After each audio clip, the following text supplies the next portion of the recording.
السلام علیکم ورحمۃ اللہ وبرکاتہ۔ سورہ البقرہ آیت نمبر 250۔ نحمدہ ونصلی علی رسولہ الکریم، اما بعد فاعوذ باللہ من الشیطان الرجیم، بسم اللہ الرحمن الرحیم۔ رب اشرح لی صدری ویسر لی امری واحلل عقدۃ من لسانی یفقہوا قولی، رب زدنی علما۔ وَلَمَّا بَرَزُوا لِجَالُوتَ وَجُنُودِهِ، جب ان کا سامنا جالوت اور اس کی فوجوں سے ہوا تو انہوں نے دعا کی، اے ہمارے رب، ہمارے دلوں میں صبر و استقامت انڈھیل دے، ہمارے قدم جما دے اور ہمیں ان منکرین حق پر غلبہ عطا فرما۔ یہ کیا بتایا گیا؟ یہ ہم واقعہ پڑھ رہے ہیں نا طالوت کا اور جالوت کا، اگر آپ کو یاد ہو تو یہ امتحان میں کامیاب ہونے والوں کا رویہ بتایا جا رہا ہے۔ پیچھے تو ہم نے پڑھا تھا نا کہ انہیں کہا گیا کہ ندی آئے گی، ندی کا پانی نہیں پینا، جو پی لے گا اس کا مجھ سے کوئی تعلق نہیں ہوگا اور جو نہیں پیے گا اس کا مجھ سے تعلق ہوگا۔ تو جب وہ گزرے ہیں تو ان میں سے تقریباً سب نے پانی پیا سوائے چند ایک کے۔ اب یہاں پہ کیا کہا جا رہا ہے کہ جب ان کا سامنا جالوت اور اس کی فوجوں سے ہوا، کن کا سامنا؟ جن لوگوں نے پانی نہیں پیا تھا، مٹھی بھر لوگوں کا سامنا جالوت اور اس کی فوجوں سے ہوا۔ کامیاب ہونے والوں کا رویہ کیا ہوتا ہے یہ بتایا جا رہا ہے یہاں پر۔ تو سامنے کھڑے ہو کر فوجوں سے انہوں نے سب سے پہلے لڑنے سے پہلے اللہ سے دعا کی، بہت ہی خوبصورت دعا ہے۔ ربنا افرغ علینا صبرا، اے اللہ ہمارے دلوں میں صبر ڈال دے۔ یہ جو افرغ کا لفظ ہے نا، یہ ایسے سینس دیتا ہے جیسے کوئی بالٹی بھر کے آپ کے اوپر ڈال دے۔ تو بالٹی بھر کے ڈالنے میں اور بوند بوند ڈالنے میں بڑا فرق ہوتا ہے۔ تو اے اللہ ہمیں اتنا زیادہ صبر چاہیے، تو ہم پہ ڈال دے، تو ہمیں نہال کر دے، تو ہمیں عطا کر دے صبر، اور ہمارے قدموں کو جما دے، استقامت دے دے، اور وانصرنا علی القوم الکافرین، کافروں پر ہمیں غلبہ عطا فرما۔ صبر کیا ہے ہمارے لیے بھی اس لیسن ہے نا، کہ مشکلات جب بھی آئیں تو انسان کو کس کی طرف رجوع کرنا ہے؟ اللہ کی طرف، اور صبر کی دعا بھی کرنی ہے۔ رجوع کرنا ہے، صبر کی دعا کرنی ہے۔ جب ہم دعا کریں گے، جب ہم میں صبر آئے گا تو اس وقت حوصلہ بلند ہوگا، چستی آئے گی، دماغ کھلے گا، حکمت سمجھ میں آئے گی، اللہ کی مدد آئے گی، کیونکہ دعا ایک عبادت ہے۔ اگر دنیا میں یہ سب کچھ نہ بھی ملا تو کہاں ملے گا؟ آخرت میں ملے گا۔ دنیا میں انسان چاہتا تو ہے مل جائے، لیکن اللہ کی حکمت ہوتی ہے، وہ چاہے دے چاہے نہ دے۔ دنیا میں مل گیا بہت اچھی بات، نہ ملا تو پھر انشاءاللہ آخرت میں کہیں بھی اس کا اجر ضائع نہیں ہوتا۔ آیت نمبر 251۔ فَهَزَمُوهُمْ بِإِذْنِ اللَّهِ، ان کی دعا قبول کر لی اللہ نے، بریکٹ کلوز۔ چنانچہ اللہ کے حکم سے انہوں نے ان دشمنوں کو شکست دے دی۔ داؤد نے جالوت کو قتل کر دیا۔ اللہ نے داؤد علیہ السلام کو سلطنت و حکمت عطا فرمائی، اسے وہ علم سکھایا جو اللہ نے چاہا۔ اگر اللہ کچھ انسانوں کو کچھ دوسرے انسانوں کے ذریعے نہ ہٹاتا رہے تو یہ زمین فساد سے بھر جاتی ہے، لیکن اہل دنیا پر یہ طریقہ اللہ کا بڑا فضل ہے۔ اب یہاں پہ کیا بات بتائی اور سمجھائی جا رہی ہے کہ یہ اب اہل ایمان اللہ کے حکم سے اپنے بادشاہ کے ساتھ فوجوں کے سامنے آن کھڑے ہوئے، دعا مانگ لی، گویا اپنی طرف سے ساری تدابیر اختیار کر لی، سارے اسباب اور وسائل اختیار کر لیے، روحانی بھی اور جسمانی بھی۔ اب انہیں پتا تھا کہ فتح کس نے دینی ہے؟ اللہ تعالیٰ نے فتح دینی ہے۔ آگے ہیں اور فَهَزَمُوهُمْ بِإِذْنِ اللَّهِ، لڑائی ہو گئی اللہ کے حکم سے۔ انہوں نے مٹھی بھر ہونے کے باوجود، یعنی خود مٹھی بھر تھے لیکن اپنے دشمنوں کو شکست دی۔ دشمن بھی کون؟ بہت سخت قسم کے دشمن تھے، مقابلے میں تعداد میں ان سے بہت زیادہ آگے تھے، لیکن اللہ کا حکم آ گیا تھا، نصرت آ گئی، شکست دے دی۔ اور کیا ہوا اس جنگ میں؟ وَقَتَلَ دَاوُودُ جَالُوتَ، داؤد یہ نبی علیہ السلام کا ذکر ہے، انہوں نے جالوت کو قتل کر دیا۔ یہ داؤد علیہ السلام کہاں سے آ گئے؟ یہ طالوت جو بادشاہ تھا ان کے لشکر میں عام سپاہی کی حیثیت سے لڑ رہے تھے، اور وہ لڑے ہیں اور بہت جاں بازی کے ساتھ لڑے۔ انہوں نے پتھر مارا اتنا سخت طریقے سے اس کو کہ وہ آنکھ پھوٹی اور وہیں پہ اس کا انتقال ہو گیا، ڈیتھ ہو گئی اس کی، جالوت کی۔ حالانکہ جالوت ان کے مقابلے میں بہت گرانڈیل قسم کا، بہت سٹرونگ، بہت لمبا چوڑا قد و قامت کے اعتبار سے بادشاہ تھا۔ اللہ تعالیٰ کیا کہتے ہیں؟ وَآتَاهُ اللَّهُ الْمُلْكَ وَالْحِكْمَةَ وَعَلَّمَهُ مِمَّا يَشَاءُ، یہ تین چیزیں اللہ نے ان کو عطا کی۔ کن کو؟ حضرت داؤد علیہ السلام کو۔ الملک، الحکمہ اور علم، زبردست علم جو اللہ نے چاہا کہ اپنے اس طرح کے بندوں کو سکھائے، اللہ نے ان کو یہ عطا کیا، یعنی بادشاہت اللہ نے عطا کی ان کو حکمتیں عطا کی، ان کو نالج عطا کیا تھا، علم عطا کیا تھا۔ اب وہ علم کون سا تھا؟ مشہور ہے ان کے حوالے سے کہ یہ زرہ سازی، زرہ بنانے کا، اور انتہائی بہترین زرہ بنانے کا علم اللہ نے ان کے ذریعے دنیا کو دیا۔ لوہے کو ہاتھ لگاتے تھے تو لوہا بہت زیادہ نرم ہو جاتا تھا۔ پھر اللہ تعالیٰ نے ان کو بہت خوبصورت آواز عطا کی تھی۔ پھر اللہ تعالیٰ نے ان کو سلیمان علیہ السلام جیسا اتنا زبردست بیٹا جو رسول اور بادشاہ تھا، وہ دونوں کوالٹیز ان میں تھی، اللہ نے وہ ان کو عطا کیا، اور بہت حکمت والا بیٹا ان کو عطا کیا تھا۔ یعنی اللہ نے بہت کچھ اپنے ان نبی کو، داؤد علیہ السلام کو عطا کیا۔ اللہ کہتے ہیں وَلَوْلَا دَفْعُ اللَّهِ النَّاسَ بَعْضَهُم بِبَعْضٍ، اگر اللہ کچھ انسانوں کو کچھ دوسرے انسانوں کے ذریعے سے نہ ہٹاتا رہتا۔ یہ اللہ کا فیصلہ ہے نا کہ اس دنیا میں اللہ مفسد قوم کو اس حد تک آگے جانے کی اجازت نہیں دیتا جہاں حق کی آواز مکمل طور پر دب جائے۔ اب جب بھی کوئی ظالم قوم حد سے آگے بڑھنے لگتی ہے نا، تو اللہ تعالیٰ اس فساد کو روکنے کے لیے پوری تدبیر عمل میں لے آتے ہیں۔ وہ تدبیر کون سی ہوتی ہے کہ کس طریقے سے یہ جو طاقتور ہیں، ظالم ہیں، ان کو ختم کیا جائے، اور یہ اللہ کی حکمت ہوتی ہے۔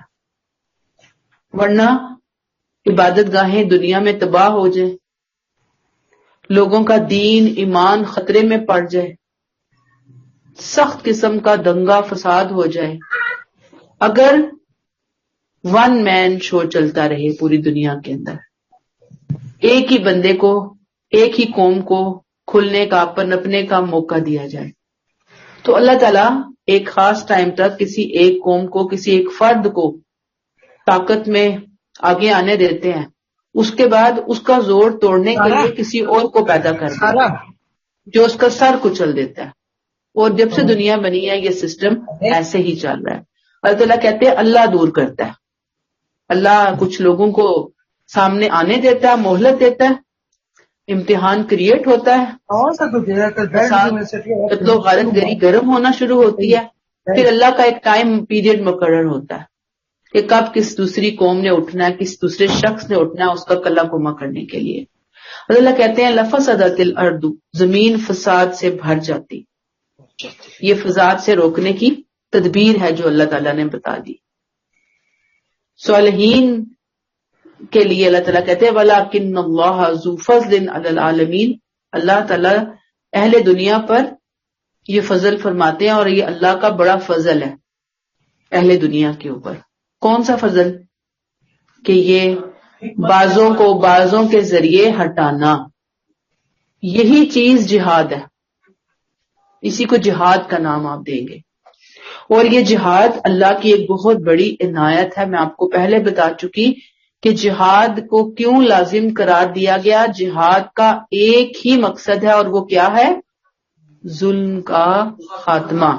ظلم کا خاتمہ. اگر ظلم کا خاتمہ نہ ہوتا تو ہر طرف بس ظالم ہی دندنا رہے ہوتے. اللہ نے یہ سسٹم رکھا ہوا ہے دنیا کا، اور یہ اللہ کا بہت بڑا فضل ہے تمام جہان والوں پر. لہذا اب یہاں مسلمانوں کے لیے بھی جو نبی کریم صلی اللہ علیہ وسلم کے دور میں صحابہ موجود ہیں، میں آپ کو بتا چکی کہ یہ واقعہ ایسے ہی نہیں بتایا جا رہا. اس واقعے کا تھیم ہے کہ اے صحابہ، اے نبی، آپ کے ساتھ بھی یہ سب کچھ ہونے جا رہا ہے. آپ بھی مٹھی بھر لوگ ہوگے. آپ نے بدر کے میدان میں کس طرح سے بہیو کرنا ہے، آپ کا طور، آپ کا رویہ، آپ کا انداز کیا ہوگا، اور پھر کس طرح ہم آپ کو فتح عطا کریں گے جیسے ہم نے ان طالوت کے مٹھی بھر سپاہیوں کو فتح عطا کی تھی. تو یہ واقعہ سنایا گیا ہے. مسلمانوں کو ترغیب دی جا رہی ہے کہ انہیں بغیر کسی شک و شبے کے اللہ کے اس مقصد کو حاصل کرنے کے لیے جدوجہد کے لیے تیار رہنا چاہیے کہ یہ مشرکین مکہ، یہ یہود، انہوں نے مسلمانوں کا جینا بند کر رکھا ہے، حرام کر رکھا ہے. لہٰذا بنی اسرائیل کی تاریخ کے ان واقعات کی روشنی میں مطمئن رہنا چاہیے کہ اگر مسلمان ثابت قدم رہے تو اللہ بھی انہیں ان پر غلبہ عطا فرمائے گا، انہیں کامیابی عطا کرے گا. اب یہاں تک آپ جنگ بدر کا موازنہ کر لیں اس سارے معاملے سے کہ جہاد میں کامیابی کیسے ملتی ہے، کیسے اللہ تعالیٰ لینے پر آتے ہیں تو وہ عطا کرتے ہیں. گویا آپ دیکھیں کہ یہ جو دنیا میں چھوٹ ملتی ہے نا لوگوں کو ظلم و ستم کی، یہ چھوٹ اس لیے نہیں ملتی، نعوذ باللہ استغفر اللہ، کہ اللہ کو کوئی پرواہ نہیں ہے، یا نعوذ باللہ اللہ تعالیٰ اگنور کر دیتے ہیں اس کو پتہ ہونے کے باوجود. نہیں، اللہ تعالیٰ نے دنیا میں امتحان کی وجہ سے لوگوں کو چھوٹ دی ہوتی ہے، مہلت دی ہوئی ہوتی ہے. مکمل چھوٹ نہیں ہوتی کہ اللہ تعالیٰ پکڑ ہی نہ سکے. نہیں، اللہ نے ان کا سدباب کرنے کا ایک انداز رکھا ہوا ہے. اور یہ بھی آپ جان لیجئے کہ جب اللہ اس طرح کی ظالم قوموں کو اٹھنے دیتا ہے نا، تو اس کے پیچھے بھی جو مسلمان ہوتے ہیں یا اللہ کو ماننے والے ہوتے ہیں ان کی اصلاح ہی مطلوب ہوتی ہے، ان کی ٹریننگ مطلوب ہوتی ہے. وہ اپنے اخلاق اور ایمان کے اعتبار سے کافی ڈاؤن جا چکے ہوتے ہیں. اللہ چاہتے ہیں کہ وہ دوبارہ سے اپنے آپ کو پالش کریں تاکہ پھر وہ سامنے آئیں. تو یہ اللہ تعالیٰ کا فضل ہے جو اس نے تمام دنیا والوں پر عنایت کیا ہے. دوسرے پارے کی آخری آیت 252، تلک آیات اللہ نتلوہا علیک بالحق وانک لمن المرسلین. اے نبی، یہ اللہ کی آیتیں ہیں جو ہم تمہیں حق کے ساتھ سنا رہے ہیں، ود ان بریکٹ اس میں کوئی شک نہیں، بریکٹ کلوز، کہ تم اللہ کے رسولوں میں سے ہو. یہ آیت اور اس کے بعد والی جو آیت ہے نا، وہ ایک طرح سے جیسے بات چل رہی ہے، شریعت کے احکامات دیے جا رہے ہیں، مختلف واقعات سنائے جا رہے ہیں، درمیان میں اللہ نے سلسلہ کلام روکا اور نبی کریم صلی اللہ علیہ وسلم کو مخاطب کر لیا کہ بنی اسرائیل نے اپنی تاریخ کے ایک نہایت اہم واقعے کو بے مقصد بنا دیا، بے معنی بنا دیا. ہم اس کو بالکل ٹھیک ایگزیکٹلی اس کے تمام نتائج کے ساتھ، اس کے تمام واقعات کے ساتھ، حقیقتوں کے ساتھ آپ کے سامنے لا رہے ہیں، تاکہ اے نبی تلک آیات اللہ نتلوہا علیک بالحق، آپ حق کے ساتھ، آپ بھی اور آپ کے صحابہ، اس تاریخ کے واقعے میں اپنے مستقبل کا نقشہ دیکھو، کیا ہو رہا ہے، کیا ہونے جا رہا ہے۔ اور یہ اس بات کی وَإِنَّكَ لَمِنَ الْمُرْسَلِينَ، تم اللہ کے رسولوں میں سے ہو، مراد انبیاء اور رسولوں کے سلسلے کی مبارک کڑی ہو، ورنہ تمہارے پاس اس کو جاننے کا کوئی ذریعہ نہیں تھا۔ اہل کتاب کے سامنے تمہاری رسالت کا بہت بڑا ثبوت ہے، لیکن عقل کے اندھوں کا کیا کہنا کہ اپنے نبی کے علاوہ اپنے نبی کو بھی نہیں وہ صحیح طرح اصل میں تو مانتے تھے، لیکن دعویٰ تھا کہ ہم صرف اپنے نبی کو مانتے ہیں، کسی اور کو نہیں مانتے، کسی اور کی فضیلت تسلیم نہیں کرتے، حالانکہ اللہ تعالیٰ کے نبیوں میں سے کسی نے بھی یہ نہیں کہا کہ ہاں میں دوسروں سے برتر ہوں، میں دوسروں سے افضل ہوں۔ اللہ نے اپنے تمام رسولوں کو کوئی نہ کوئی فضیلت دیا، کس کو دی، کتنی دی، کیا دی، کیسے دی، یہ اللہ کا اور اس کے رسولوں کا معاملہ ہے۔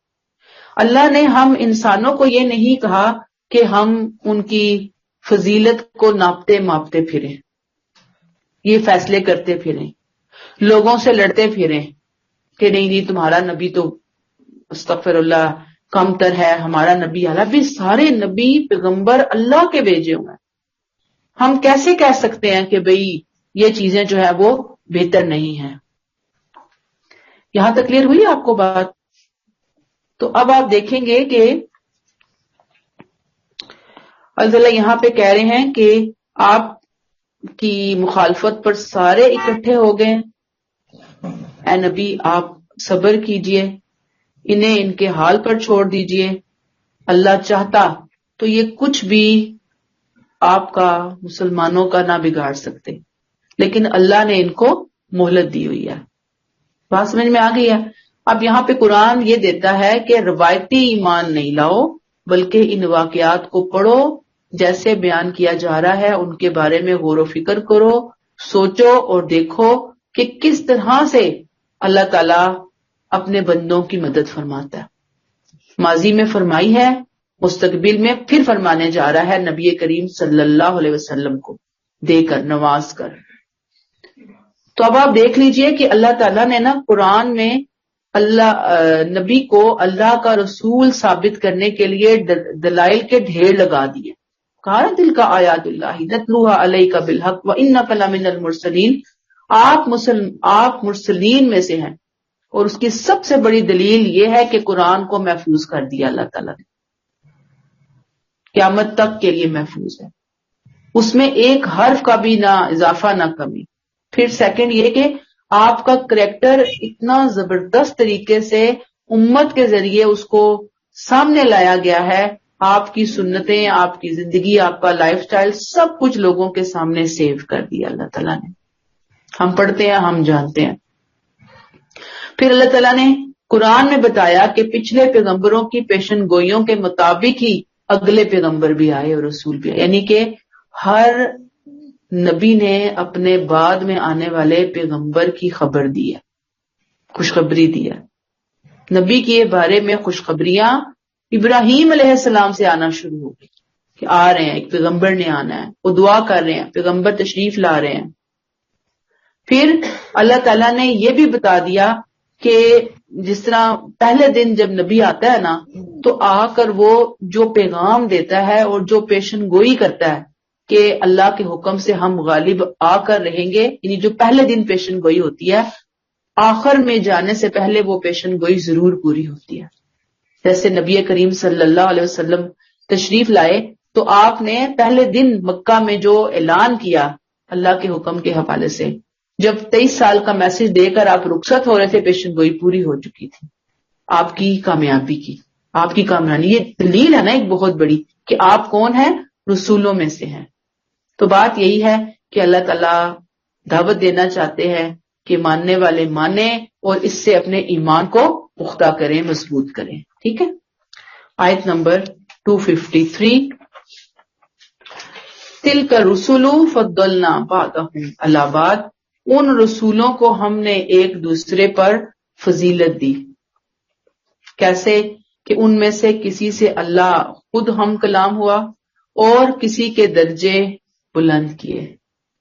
آخر میں ہم نے عیسیٰ ابن مریم کو واضح نشانیاں دی اور روح القدس سے اس کی مدد کی. چنانچہ ودن بریکٹ یہی چیزیں ان رسولوں کے ماننے والوں میں ایک دوسرے کو جھٹلانے کا باعث بن گئی. Bracket close.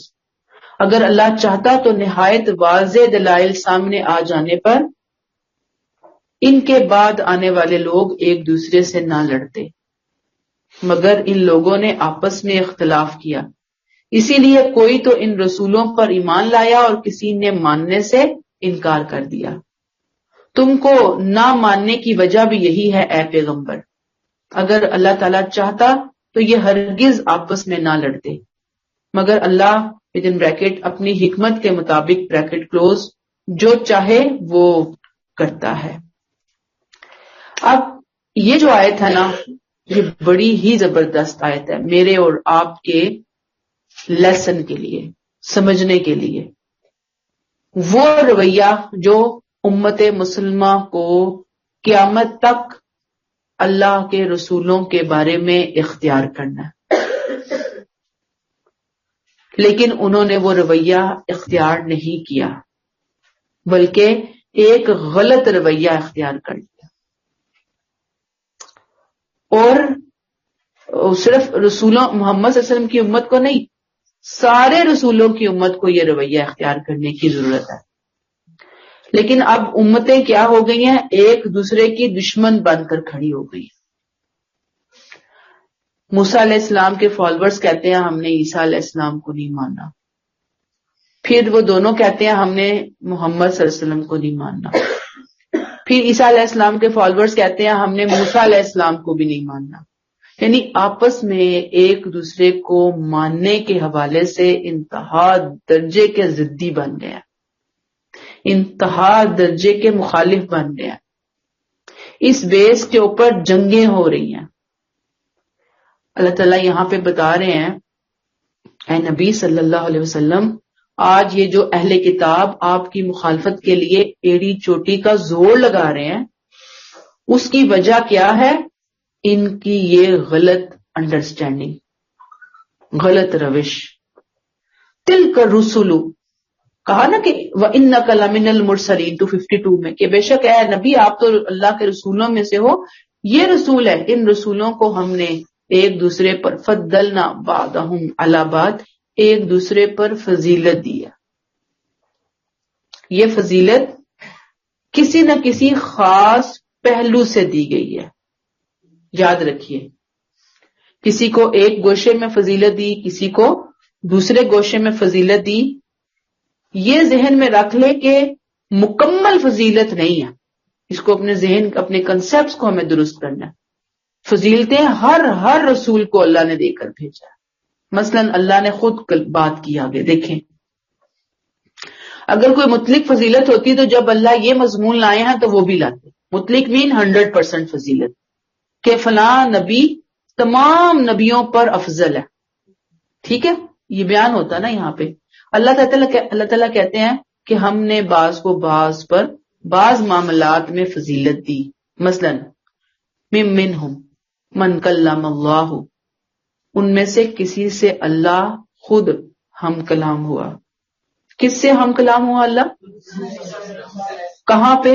کوہ طور پر موسیٰ علیہ السلام سے اللہ نے بات کی. جی اچھا جی، آپ دیکھیے کہ یہ ہم کلام ہوئے.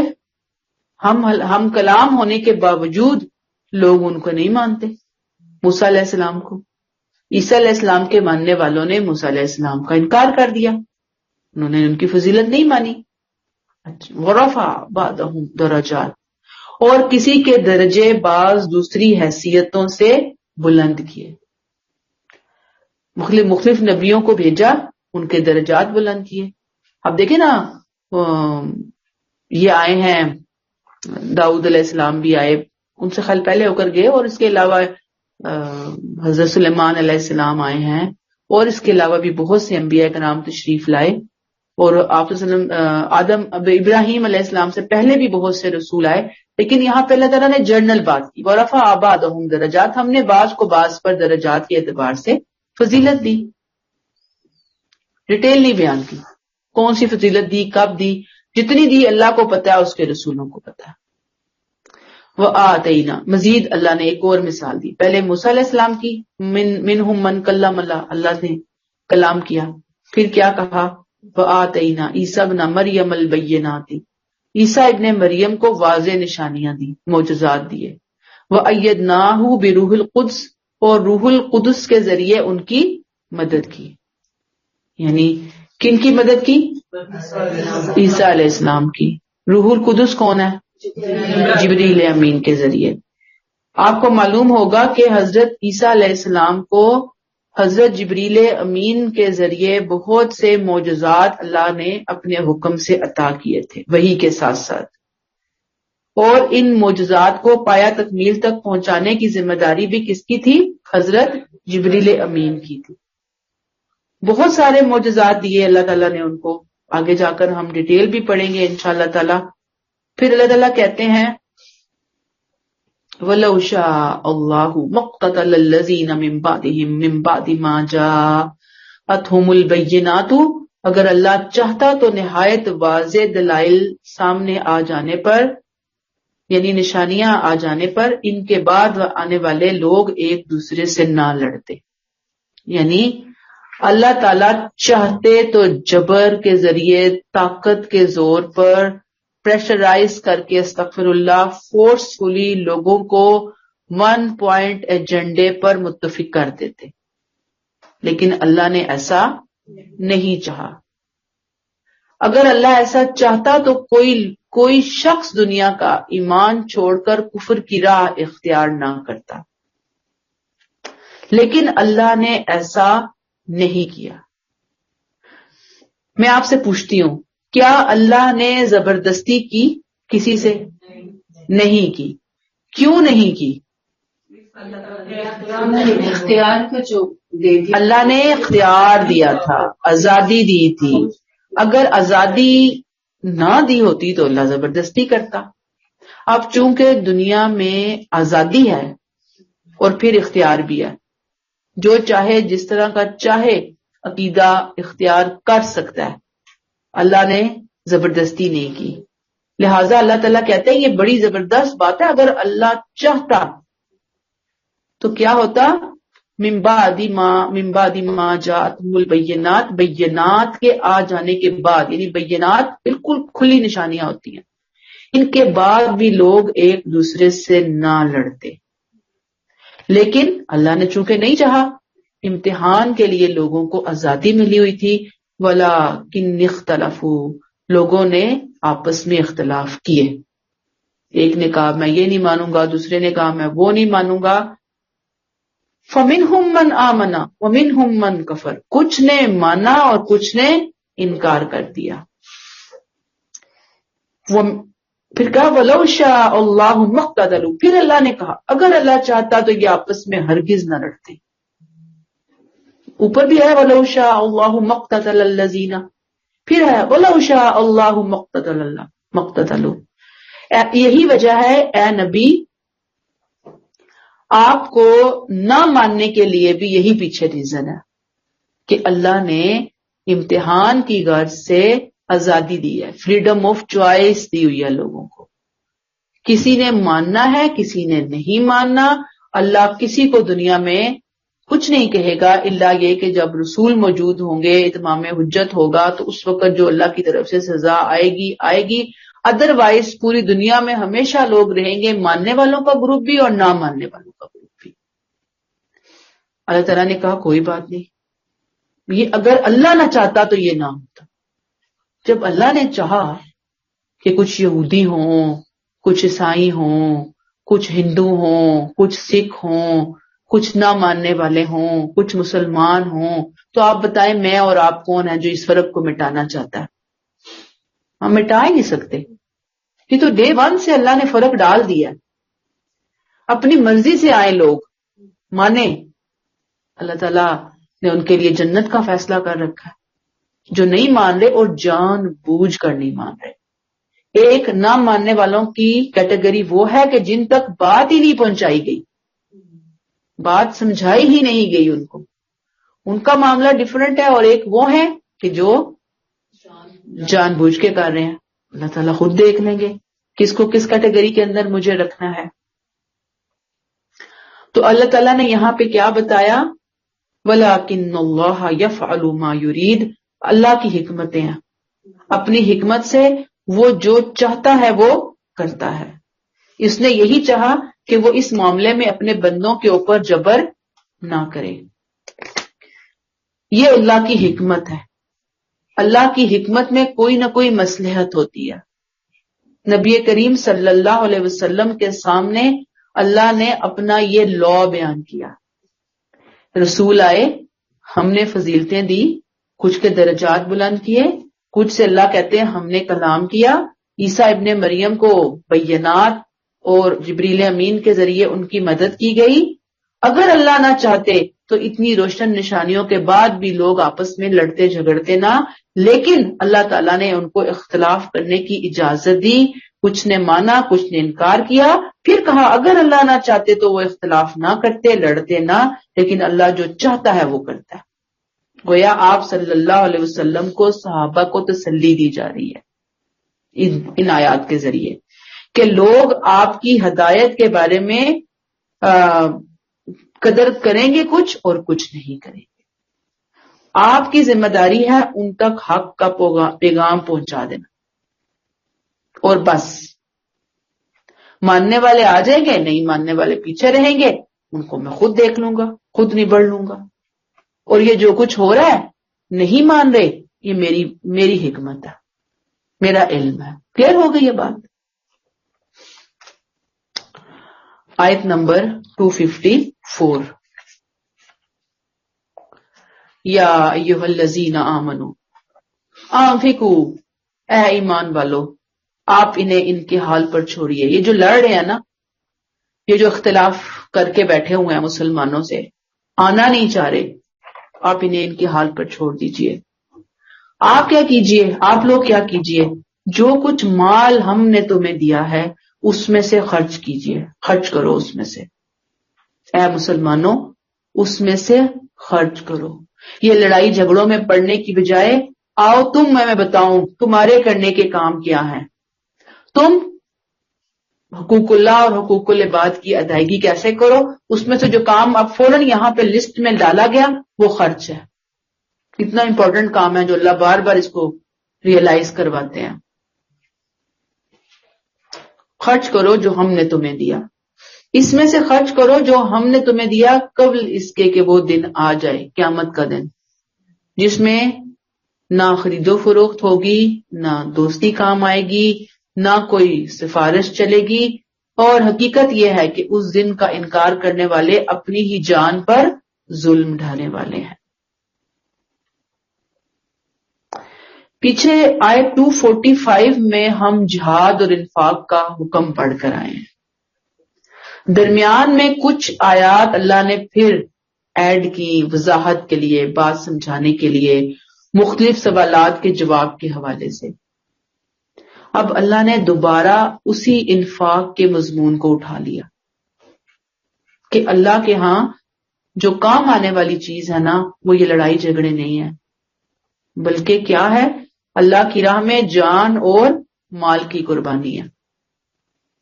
لیکن یہ منکرین یہ کرنے کے لیے تیار نہیں ہے.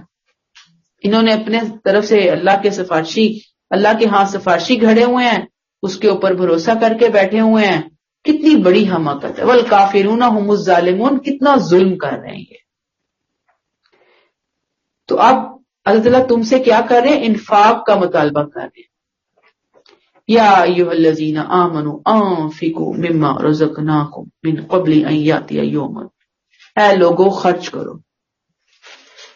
خرچ کی اپیل بار بار اللہ کی طرف سے، انکریجمنٹ. اللہ چاہتے ہیں کہ تم خرچ کرو، لیکن وہ خرچ کون سا ہوگا؟ مما رزقناکم، اس کا کیا مطلب ہے؟ جو دیا ہے اس میں سے ہاں، ہم نے جو دیا ہے نا اسی میں سے نکالو. جو تمہارے پاس ہمارا مال ہے نا اس میں سے نکالو. وہ تم سے کوئی تمہاری چیز نہیں مانگ رہا، وہ تم سے اپنی ہی تمہیں دی ہوئی چیز میں سے کہہ رہا ہے. وہ بھی نہیں کہہ رہا ساری دے دو، وہ کہہ رہا ہے اس میں سے کچھ نکالو. اور اس کا مطالبہ کیا ہے کہ یہ جب تم دو گے نا، خرچ کرو گے، تو اس کا فائدہ تمہیں کب ہوگا؟ آخرت میں ہوگا. یہ کتنی خوبصورتی سے اللہ تعالیٰ نے انکریج کیا کہ خرچ کرو، تمہارا ہی فائدہ ہے اس خرچ کے اندر. اور پھر کیا کہا؟ ایاتیا یوم لا بیع فیہ، اس دن جس دن کوئی خرید و فروخت نہیں ہوگی، کوئی بزنس نہیں، کوئی ڈیل نہیں کہ کچھ دے دو کچھ لے لو، کوئی عذاب جہنم سے نجات مل جائے، کوئی جنت کا اعلیٰ درجہ رینک مل جائے. دنیا میں تو جن کے پاس پیسہ ہوتا ہے نا، وہ اپنے پیسے پر اتنا بھروسہ کر کے دنیا کی ساری نعمتیں، آسانیاں، چیزیں خرید رہے ہوتے ہیں اپنے لیے، جو ان کے بس میں ہوتا ہے. اللہ نے آزادی دی ہوئی ہے، ٹھیک ہے لگاؤ، غلط یوز کرو، لیکن اصل میں پیسہ کہاں استعمال ہونا تھا؟ اس دن کی خوفناکی ہولناکی سے بچنے کے لیے کہ جس کے بارے میں اللہ نے پوائنٹ آؤٹ کر دیا، یوم لا بیع فیہ، وہ دن ایسا ہوگا جس دن کوئی خرید و فروخت کام نہیں آئے گی. اپنے دماغ کو، اپنے کنسپٹس کو بالکل درست کر لو. ولا خلۃ، اور کوئی دوستی کام نہیں آئے گی. آپ دیکھیے کہ دوستی دنیا میں ہوتا ہے نا، بندے کہتے ہیں کہ ہماری دوستیاں، ہمارے رشتے، ہمارے تعلقات، اگر کوئی ہم مصیبت میں پھنسے تو اتنے ہمارے تعلقات ہیں کہ ہم بچ نکلیں گے. اول تو ہم کسی مصیبت میں پھنسیں گے نہیں اپنے پیسے کے بلبوتے پر، اور اگر پھنس بھی گئے تو ہمارے دوست احباب، رشتے دار، ملنے جلنے والے، جن پیسے کی بیس پہ ہی ہوتی نا ساری چیزیں، ورنہ عام بندے کو تو کوئی بھی نہیں پہچانتا، غریب بندے کو کون پہچانتا ہے. تو ہم بچ نکلیں گے. دنیا میں یہ کانسیپٹ ہوتے ہیں. تو آخرت کے بارے میں بھی ان لوگوں کا یہی کانسیپٹ ہے کہ یہ ہمیں آخرت میں بچا لیں گے. اللہ نے کہا کوئی نہیں، نہ خرید و فروخت، نہ کوئی دوستی، ولا شفاعہ، اور نہ کوئی سفارش. سفارش 3 دفعہ سورہ البقرہ میں یہ ٹاپک آیا ہے، سفارش کا. کوئی سفارش نہیں. ہم یہ کہتے تھے کہ جی پیچھے پڑھ کر آئے ہیں، وہ سفارش کا ذکر تو بنی اسرائیل کے لیے آیا ہے، ان کی کوئی سفارش نہیں ہوگی. لیکن ہماری تو سفارش ہوگی، حضور صلی اللہ علیہ وسلم سفارش کریں گے، پھر صدیقین، شہداء، صالحین، حافظ قرآن، فلاں فلاں فلاں، لمبی لسٹ ہے ہمارے پاس کہ جنہوں نے ہماری سفارش کرنی ہے، اور جن کی سفارش کے بلبوتے پر ہم عمل سے بالکل لا تعلق ہو کر بیٹھے ہوتے ہیں. اللہ نے کیا کہا؟ شروع ہی آئے تو یہ، یا ایھا الذین آمنوا، اے ایمان والو. الگ سے ذکر لایا ایمان والو، کہ ایمان والے کسی غلط فہمی کا شکار نہ ہو جائیں. جو کرنا ہے اپنے بلبوتے پر کرنا ہے، کسی نے کام نہیں آنا. اللہ نے کہا ولا خلا، کوئی نہیں کام آئے گا، نہ باپ، نہ ماں، نہ بہن، نہ بھائی، نہ دوست، نہ رشتہ دار، نہ تعلقات، نہ بیٹی، کوئی کسی کے کام آنے والا نہیں. اپنے عمل کو لے کر آنا ہے. ساتھ ہی کہا ولا شفاعہ، شفاعت بھی نہیں ہوگی. شفاعت آپ دیکھ لیجئے کہ جو یہ شفاعت کا معاملہ ہے نا، اس کے حوالے سے بڑی ہی سخت باتیں میں پہلے بھی کر کے آئی کہ آگے ہم آیت الکرسی پڑھنے جا رہے ہیں، وہاں پہ شفاعت کی بات آئی ہے. الا باذن اللہ، شفاعت ہوگی لیکن اللہ کے اذن سے ہوگی. تو یہ کیا یہاں کہا کوئی شفاعت نہیں ہوگی، وہاں کہا اللہ کے اذن سے ہوگی.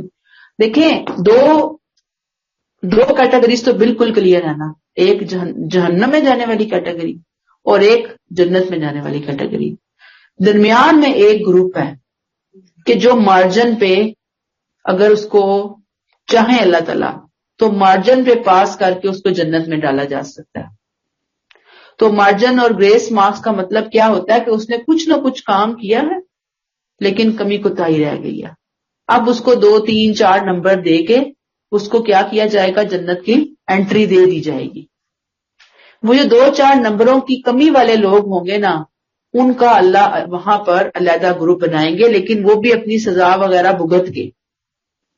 اللہ علیحدہ گروپ بنائیں گے، اور پھر یہ جو انبیاء کرام ہے، ہمارے نبی ہیں، نیک صدیقین، شہداء، حافظ، سب کو اللہ تعالیٰ آنر دیں گے کہ بھئی یہ ہے لوگ، ان میں سے آپ جن کو چاہیں آپ نکال لیں، یا اتنے لوگوں کو آپ نکال سکتے ہیں.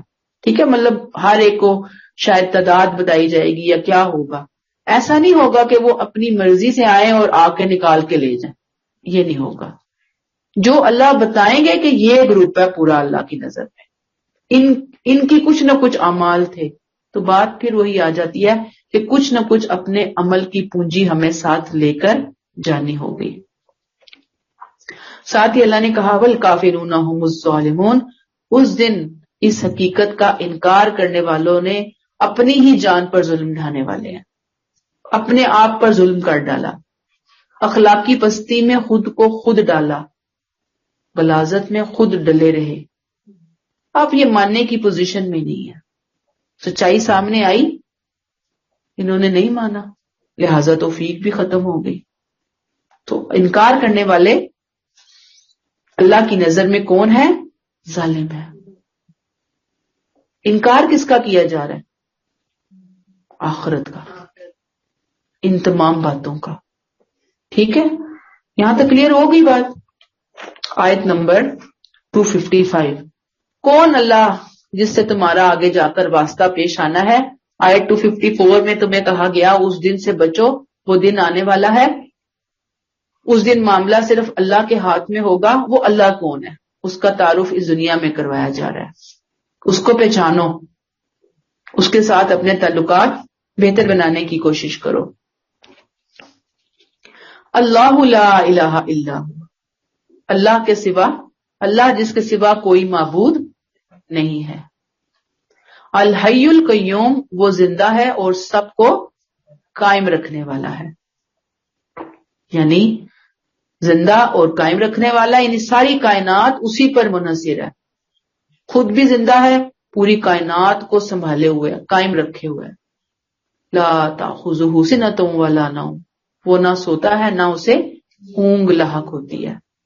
یہ ابتدائی نیند اور گہری نیند ہے. سنا اور نوم، ابتدائی نیند اونگ، اور نوم گہری نیند. وہ ان دونوں نیندوں سے بے نیاز ہے، اس کو آتی نہیں. وہ ہر وقت، ہر لمحہ، ہر آن ہائی الرٹ ہے. لہو ما فی السماوات و ما فی الارض، زمین و آسمان میں سب کچھ اسی کا ہے، وہی خالق، وہی مالک. من ذا الذی یشفع عندہ الا باذنہ، کون ہے جو اس کی اجازت کے بغیر اس کی بارگاہ میں سفارش کر سکے. یعلم ما بین ایدیہم وما خلفہم، لوگوں کے آگے اور پیچھے کی ہر چیز سے واقف ہے.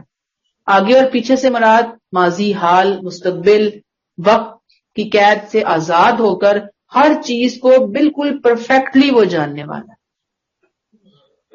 وَلَا يُحِيطُونَ بِشَيْءٍ مِّنْ عِلْمِهِ إِلَّا بِمَا شَاءَ، اور اللہ کی مرضی کے بغیر انسان اللہ کے علم میں سے کسی چیز کو اپنی گرفت میں نہیں لے سکتے.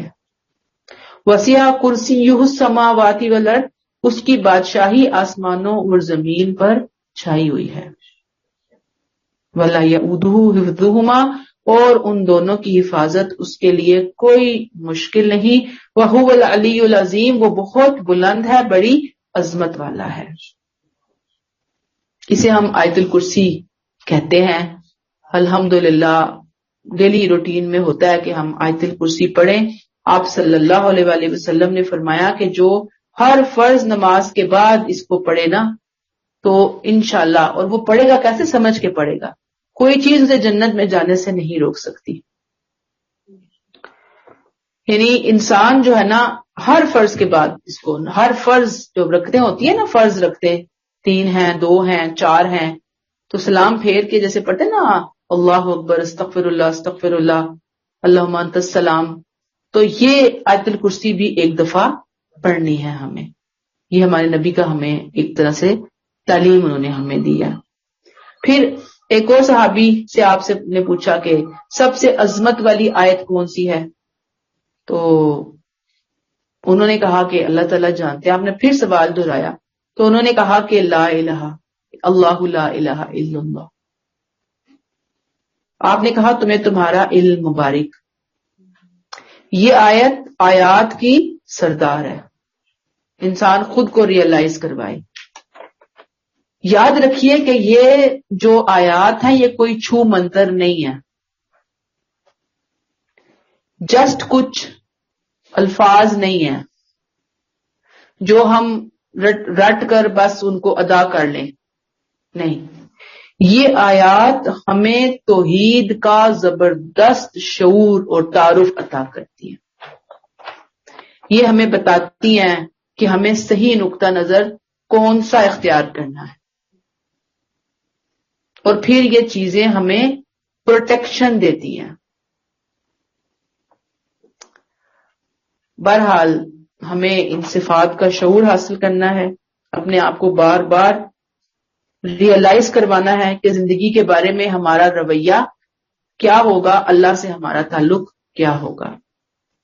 اللہ لا الہ الا ہو کو آپ روک دیں گے. الحی القیوم، هو الحی القیوم نہیں ہے. ہو اللہ لا الہ الا ہو روک کے الحی القیوم پڑھیں گے. ٹھیک ہے. اچھا جی، اس کے سوا کوئی اور الہ نہیں ہے. الہ وہ ذات ہوتی ہے جس کی بات مانی جاتی ہے، جس پر بھروسہ کیا جاتا ہے، جو سب سے بلند ہے، سب سے اعلی ہے، سب کچھ اس کے قبضہ قدرت اختیار میں ہے، ہر چیز کا علم رکھنے والا ہے، ہر چیز کو جاننے سننے والا ہے.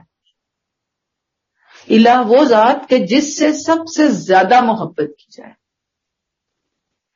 جس کی بات سب سے زیادہ مانی جائے. کہا گیا اللہ وہ اللہ، لا الہ کوئی الہ نہیں ہے اس کے سوا، اللہ وہی ہے.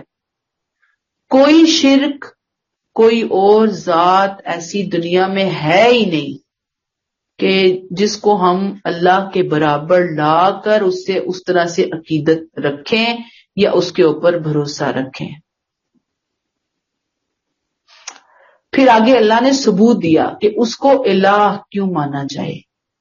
کیوں مانے؟ اللہ لا الہ کوئی الہ نہیں مگر وہی ایک اکیلا الہ ہے. الہ کیوں ہے؟ الحی القیوم، وہ زندہ بھی ہے اور زندگیاں دینے والا بھی ہے، قائم رکھنے والا بھی ہے. اللہ تو وہ ہے جس کے سوا کوئی زندہ نہیں، سب کو فنا ہے، وہ لا فانی ہے. پوری کائنات القیوم، پوری کائنات کا نظام سنبھالے ہوئے ہے، تھامے ہوئے ہے، اسے کسی سہارے کی کوئی ضرورت نہیں ہے. ہم سب کو اس کے سہارے کی ضرورت ہے، ہم سب اس کے سہارے کے محتاج ہیں. وہ القیوم ہے. پھر کیا کہا؟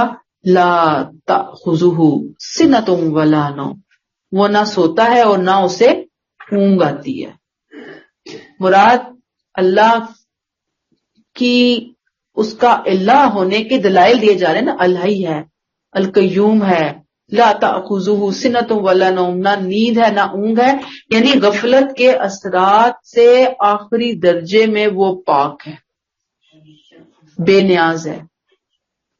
اپنی کائنات، بنائی ہوئی کائنات سے، اپنی مخلوق سے ایک لمحے کے لیے بھی وہ غافل نہیں ہے، لا تعلق نہیں ہے، بے خبر نہیں ہے، دور نہیں ہے. نیند تو دور کی بات، اونگ بھی نہیں آتی اس کو. وہ 24 گھنٹے اویلیبل ہے.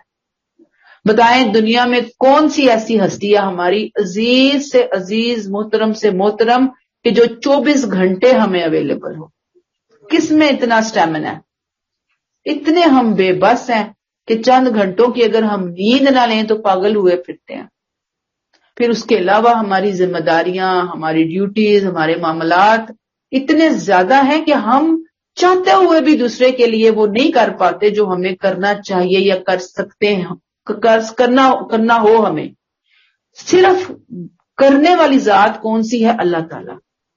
وہ ایک اکیلی ذات ہے جو موجود ہے، جو اویلیبل ہے، جس نے کہا کہ میں جاگ رہا ہوں، مجھے تم سے ہر وقت میرا کنیکشن تم سے قائم ہے.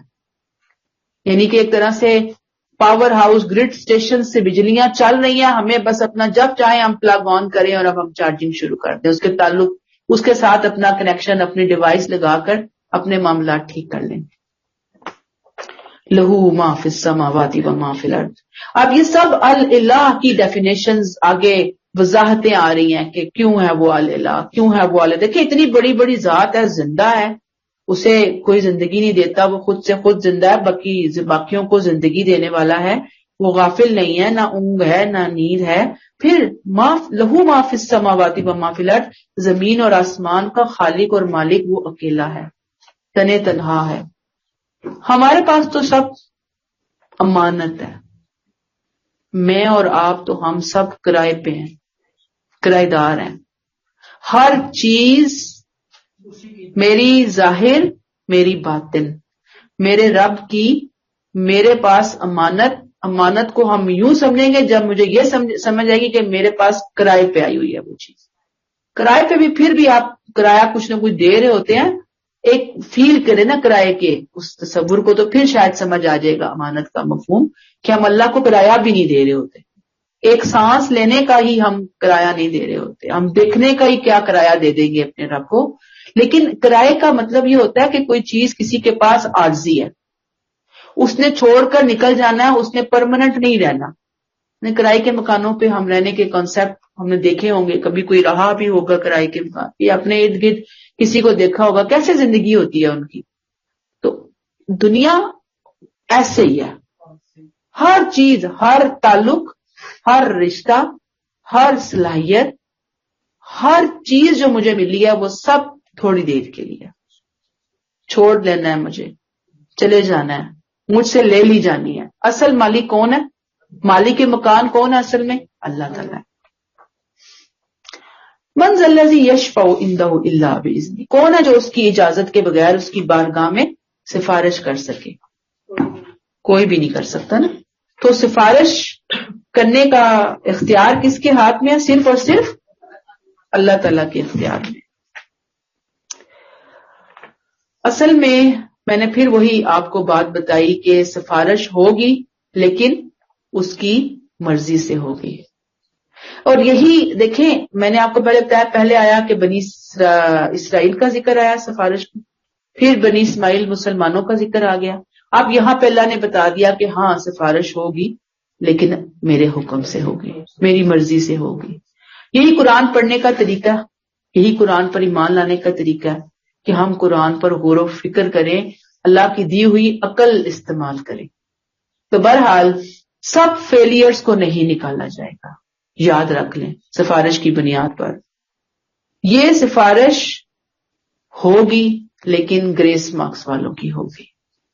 اور کن کے ذریعے ہوگی؟ اللہ نے یہاں پہ کہا من ذا الذی یشفع عندہ، کون ہے جو اللہ کے ہاں کسی کی سفارش کر سکے؟ کسی کی مجال نہیں، کسی نبی کی، کسی رسول کی. اگر ان کی نہیں تو پھر کون اور کیا کرے؟ اللہ نے کہا ہاں الا باذنہ، جن کو میں اجازت دوں گا. یہ جو الا باذنہ ہے یہ وہ لوگ ہیں جن کا رزلٹ اللہ کے سامنے 100% رہا، آؤٹ اسٹینڈنگ رزلٹ رہا. اللہ ان لوگوں کو آنر دیں گے کہ آؤ اور آ کر فلاں فلاں لوگوں کی سفارش کر لو. پھر کہا یعلم ما بین ایدیہم وما خلفہم، لوگوں کے آگے اور پیچھے کی ہر چیز سے وہ واقف ہے. انسان تو ہم اپنی دیکھیں نا، صبح کیا ہوا ہمارے ذہن سے چیزیں اسکپ ہونا شروع، ڈیٹیلز نہیں ہوتی، کچھ ہوتی ہیں کچھ نہیں ہوتی. کل کیا ہوا، 1 سال پیچھے کیا ہوا، 50 سال پیچھے کیا ہوا، ہمیں کچھ یاد نہیں. 5 سال بعد کیا ہونے والا، ابھی سے 5 منٹ بعد کیا ہونے والا ہے، ہمیں کچھ نہیں پتا. لیکن اللہ کا علم ماضی، حال، مستقبل، ہر چیز کو وہ جاننے والا ہے. وَلَا يُحِيطُونَ بِشَيْءٍ مِّنْ عِلْمِهِ إِلَّا بِمَا شَاءَ، اور اللہ کی مرضی کے بغیر انسان اللہ کے علم میں سے کسی چیز کو اپنی گرفت میں نہیں لے سکتے. اس کا علم بہت وسیع ہے.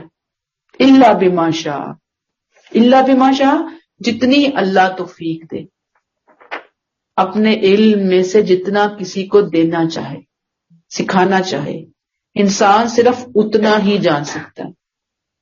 اتنا وسیع اس کا علم ہے. اور یہ علم ایسا ہی ہے جیسے سمندر. سمندر اللہ کا علم، چڑیا کی چونچ ہم انسانوں کا علم. پوری انسانیت کا علم کتنا ہے؟ جیسے ایک چڑیا اپنی چونچ میں 2-3 قطرے پانی لیتی ہے. تو آپ سوچیں کہ چڑیا بیچاری کی چونچ میں جو پانی، کیا پدی کا شوربہ، اور کہاں اللہ کا علم. اور آج جو ہم سائنس اور ٹیکنالوجی کے بہت عروج پہ پہنچے ہوئے ہیں، آپ دیکھیں کہ کیا ہمارے علم ہے. ہم سمجھتے ہیں کہ شاید اللہ معاف کرے لوگ کہ ہم ہی بس خدا بن گئے زمین پر، ہم ہی سب کچھ رکھنے والے ہیں. کووڈ نے آ کے ہمیں ہماری حقیقت بتا دی نا کہ ہم کیا ہیں اور کیا نہیں ہیں. وَلَا يَئُودُهُ حِفْظُهُمْ وَسِعَ كُرْسِيُّهُ السَّمَاوَاتِ وَالْأَرْضِ، اس کی بادشاہی آسمانوں اور زمین پر چھائی ہوئی ہے. کرسی سے مراد اللہ کا اقتدار ہے، اللہ کا فیصلہ ہے جو نافذ ہو رہا ہے. اللہ کا اقتدار، یہ بات کلیئر ہو گئی کہ اسی کا فیصلہ ہے جو چل رہا ہے. اقتدار کائنات میں، زمین و آسمان میں حکم کس کا چل رہا ہے؟ اللہ کا. یہ کرسی ہے. آج بھی دیکھیں نا، جس کو دنیا میں کرسی ملتی ہے وہ حکمران بن جاتا ہے نا. اللہ حکمران ہے آسمانوں اور زمین کے. ٹوٹلی اقتدار، اختیار، ملکیت اللہ کے ہاتھ میں. اب دیکھیں نا، بعض کہتے ہیں کہ نہیں وہ صرف خالق ہے، مالک نہیں ہے. اس طرح سے مالک ہے تو اختیار نہیں ہے، تو پھر ایسے مالک ہونے کا کیا فائدہ جس کے پاس اختیار نہ ہو؟ ایسے حکمران کا کیا فائدہ کہ جو عملی طور پہ ریٹائرڈ ہو، بیٹھا ہوا ہو، اور دنیا کے باقی لوگ جو ہیں وہ اس کی جگہ گورنمنٹ چلا رہے ہوں. تو پھر ایسے حکمران بادشاہ کی تو کوئی ضرورت نہ فائدہ ہوتا ہے. اللہ نے کہا سب کچھ میرے ہاتھ میں، سب کچھ میرے کنٹرول میں ہے. وَلَا يَئُودُهُ حِفْظُهُمَا وَهُوَ الْعَلِيُّ الْعَظِيمُ، ان دونوں کی حفاظت اس کے لیے کوئی مشکل نہیں، وہ بلند ہے، بڑی عظمت والا ہے.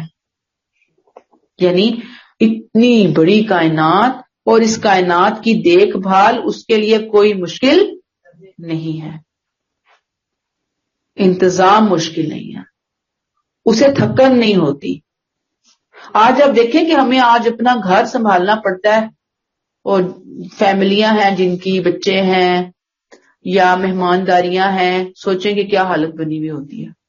لگتا ہے بس زندگی ادھر ہی رکھ گئی ہے، کوئی اور کام ہی نہیں ہے ہمارا. اللہ جس کا اقتدار اور بادشاہی پوری دنیا پر چھائی ہوئی ہے، کیسے وہ سارا انتظام سنبھال رہا ہے. کوئی غفلت نہیں، کوئی ریسٹ نہیں، کوئی بریک نہیں. تو سوچیں وہ کیا ہستی ہے، وہ کتنی بڑی ہستی ہے جس کو الحمدللہ ہم مانے ہوئے ہیں، لیکن ہم اس کو اس کی صفات کے صحیح یقین کے ساتھ نہیں مانے ہوئے کہ یہ ساری چیزیں اس رب کے اندر پائی جاتی ہیں. وَهُوَ الْعَلِيُّ الْعَظِيمُ، وہ بہت بلند ہے، بڑی عظمت والا ہے. یعنی اس کی صفات، اس کی تمام چیزیں بڑی زبردست ہیں. ان کو اپنے محدود پیمانوں سے ناپنے کی، تولنے کی کوشش نہ کرو. اپنی صفات کے بارے میں جو کچھ وہ بتاتا ہے نا، اسی کو ماننا کافی ہے. بس یہ سمجھ لو کہ وہ کون ہے، بہت بلند شان والا ہے، بڑی عظمت والا ہے. وَهُوَ الْعَلِيُّ الْعَظِيمُ، بہت بلند، بڑی عظمت والا. یہاں تک کلیئر ہوگی یہ بات. اب آگے 3 واقعات آئیں گے، ہم پڑھیں گے اگلی آیات میں، جہاں اللہ تعالی کا تعارف آیت الکرسی کی روشنی میں مزید واضح ہوگا کہ وہ اکیلا، تنہا، سب دیکھ رہا ہے، سنبھال رہا ہے، کیا کچھ کرنے والا ہے، اعلیٰ ہے، بلند ہے. ساتھ ہی اللہ نے کچھ واقعات بتا دیے ایمان کو بہتر بنانے کے لیے، میرے اور آپ کے غور و فکر کے سامان کے لیے. ٹھیک ہے، یہاں پہ روک لیتے ہیں. سبحانک اللہم و بحمدک نشہد ان لا الہ الا انت نستغفرک ونتوب الیک. السلام علیکم ورحمۃ اللہ وبرکاتہ. السلام علیکم ورحمۃ اللہ وبرکاتہ. السلام علیکم ورحمۃ اللہ وبرکاتہ. السلام علیکم ورحمۃ اللہ وبرکاتہ. السلام علیکم ورحمۃ اللہ وبرکاتہ. السلام علیکم ورحمۃ اللہ وبرکاتہ. السلام علیکم ورحمۃ اللہ.